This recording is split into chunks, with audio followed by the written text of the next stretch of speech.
My name's Topher Field and I'm the lead Senate candidate in Tasmania for the Liberal Democrats. We have a 10-point freedom manifesto, and the second point is recall elections. This is something we don't have in Australia, but other places in the world do.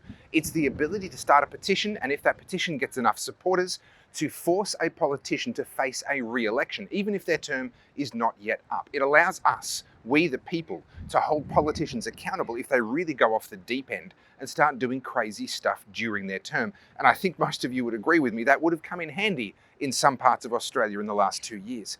The other part of this as well is a citizen's veto on legislation. Now, in theory, the governor of each state and the Governor-General of Australia has a veto on legislation that's passed in Australia. They can look at it and say, you know what, that's not a good piece of legislation, I'm not going to sign that. And they can veto it and get rid of it.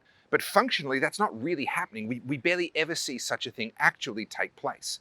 What we would love to see is the Australian people to have that veto power, so that if our politicians get some harebrained idea and start passing legislation that is not in keeping with the actual will of the Australian people, then the people can veto that legislation and it simply does not become law.